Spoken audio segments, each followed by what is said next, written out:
itu dakwah beliau tidak diterima di kalangan orang-orang kafir Quraisy, sehingga mau nggak mau beliau harus berhijrah ke kota Madinah Al-Munawwarah. Justru hijrahnya beliau adalah untuk semakin memperluas daripada dakwah beliau, sehingga beliau masa di kota Madinah, masa fasenya itu berapa tahun? Hah? Berapa tahun? 9 tahun, 9 bulan, 9 hari. Jadi paling gampang itu ngafalinnya yang di Madinah. 9. Makanya angka 9 itu angka keramat. Iya. Oleh sebab itu NU lambangnya, kalau kita lihat bintangnya bintang 9. Jadi 9 itu angka keramat loh Bapak Ibu. Kalau nggak percaya, coba saya tes ini santri-santri. 9 kali 2 berapa? 18. Angkanya 1 tambah 8 kali 3. 9 kali 3 27. Angkanya 2 dengan 2 tambah 7 kali 4. Kalau yang belajar kumon tahu tuh. Nah, ayo. 9 kali 4 berapa? Angkanya 3 dengan nah kali 5 4. Angkanya 4 dengan 5. 4 tambah 5 9. Sudah, mau dikalikan berapa kembali tetap 9. Tapi bukan karena itu NU-nya jadi bintang-bintang 9, enggak.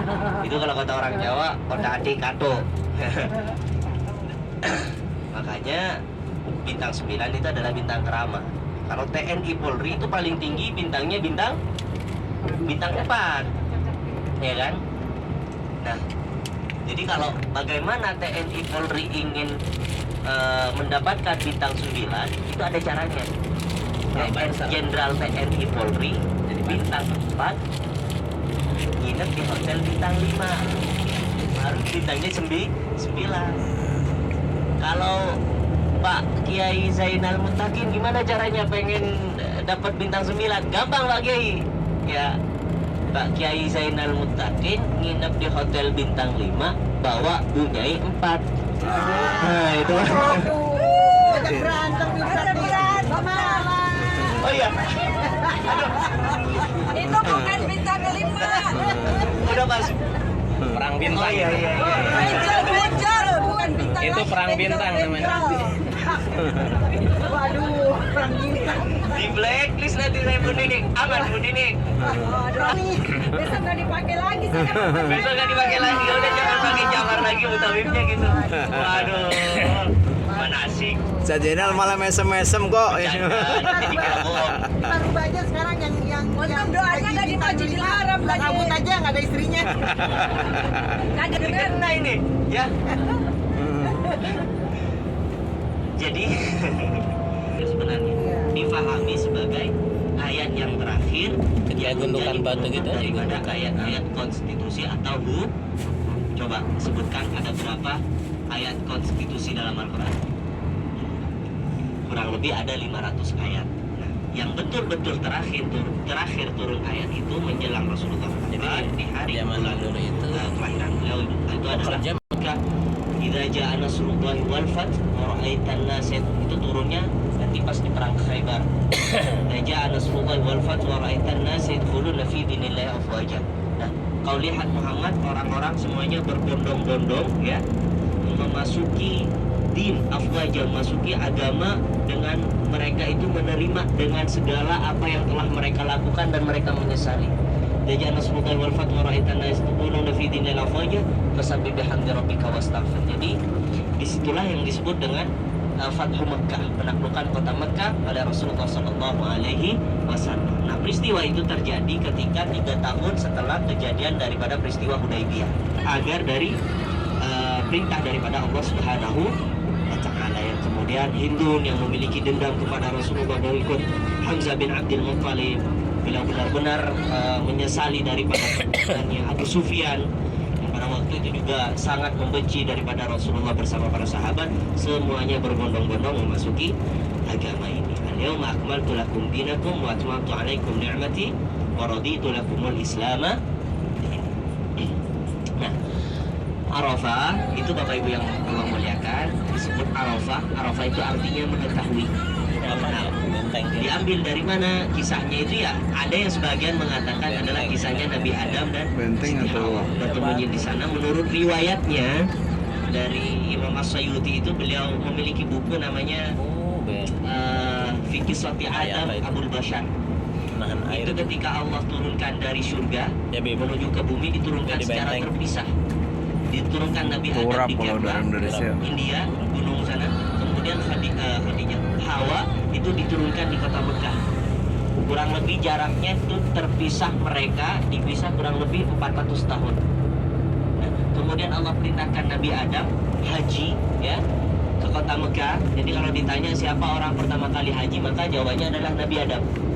Kemudian Allah merintahkan juga kepada Hawa untuk pergi ke Arafah untuk melaksanakan haji. Nah, ketika mereka sampai di kota Mekah, Nabi Adam ini sampai di kota Mekah, Allah mengarahkan ke sebuah bukit yang berhadapan. Maka ketika mereka berdua melintasi bukit tersebut, maka sampailah di suatu padang yang sangat luas sekali yang disebut dengan padang Arafah. Nah, bukit yang berhadapan tadi disebut dengan Musdalifah. Dari kata Isdalafa Yasdalifu. Mereka berhadapan, bertemu, namun berdekatan, namun belum bertemu. Sehingga mereka bertemulah di padang Arafah. Maka disebut dengan Arafah, saling mengenal. Saling mengenal, Hawa mengenal Adam, Adam mengenal Hawa. Ya kalau kita ibaratkan, oh Hawa, Adam, ya jadi kayak semacam apa ya? CLBK lah di sana ya. Jadi kalau misalkan Nabi Adam mengatakan sayang dunia ini milik kita berdua, benar emang. Ya karena memang waktu itu berdua mereka, ya kan? Akhirnya ketemu di sana Arafah, maka disebut dengan mengenal. Gitu ceritanya. Jadi mereka berdoa seperti yang Allah kisahkan, Rabbana dzalamna anfusana wa lam taghfir lana, itulah doa Nabi Adam ke Imam Al-Qurtubi. Baik, Bapak Ibu, kita sudah masuk di kawasan Musdalifah, mabit haji atau wajib haji. Kalau di Arafah itu adalah rukun haji. Kalau Musdalifah itu adalah wajib haji. Pada tanggal berapa? 10 Zulhijjah. Nah, Rasulullah Shallallahu Alaihi Wasallam tempat beliau mabit menginap di Musdalifah pada tanggal 10 itu di samping kanan kita yang sekarang dibangun masjid namanya Masjid Masy'aril Haram. Ini menurut riwayatnya adalah tempat di mana Rasulullah Shallallahu Alaihi Wasallam bermabit di sini, maka dibangun Masjid Masy'aril Haram. Menurut Imam Asy-Syafi'i, Musdalifah itu ya Masy'aril Haram. Masy'aril Haram itu ya Musdalifah. Tapi menurut Imam Ahmad bin Hanbal dan Imam Abu Hanifah, Masy'aril Haram khusus di kawasan Rasulullah SAW saja atau Musdalifah.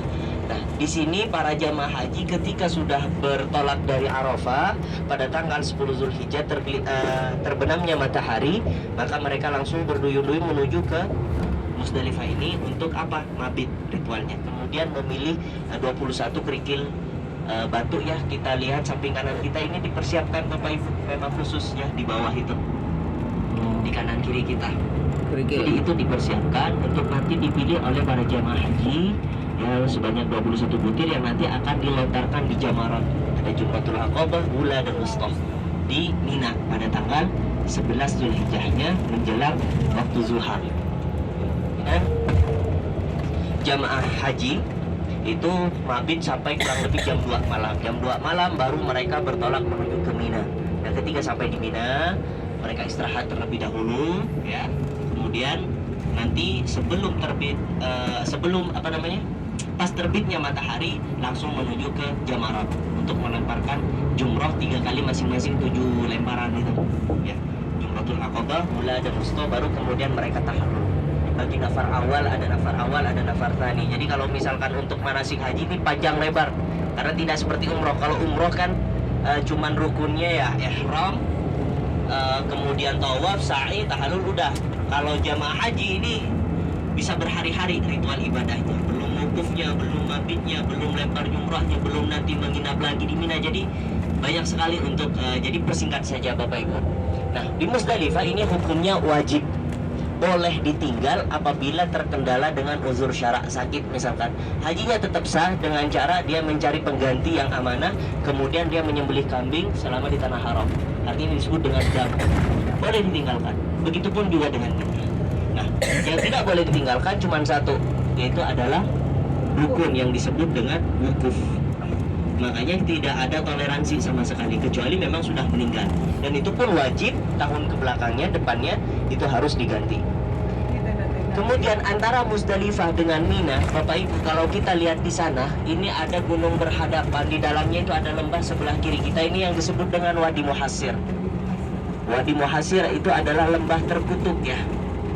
Oleh sebab itu Rasulullah menyampaikan kepada kita bahwa siapapun yang lewat di Wadi Muhassir ini harap untuk segera berlari-lari, kemudian memperbanyak baca tahlil, la ilaha illallah, la ilaha illallah. Di seberang gunung sana, seberang gunung ini nih, itu ada yang disebut dengan lembah atau yang disebut dengan Wadi Muhassir, lembah terkutuk. Kenapa disebut lembah terkutuk? Karena disitulah lembah yang menjadi tempat peristirahatannya Abrahah bersama tentara bergajahnya yang Allah Subhanahu wa taala kisahkan dalam surat Al-Fil itu. Alam tara kaifa fa'ala rabbuka bi ashabil fil alam yaj'al kaydahum fi tadlil wa arsala 'alaihim tayran ababil tarmihim bihijaratin min sijil faja'alahum ka'asfin ma'kul. Jadi 50 hari pasca Rasulullah SAW dilahirkan ya, kemudian Abrahah ini menggerakkan bala tentaranya yang disebut dengan tentara bergajah sampai dari kota Yaman, sampailah di suatu lokasi lembah di antara dua bukit yang berhadapan. Di sana ada lembah luas sekali. Kemudian disitulah Abrahah berhenti sejenak, lalu kemudian mereka istirahat ya, mereka telah kehabisan tenaga.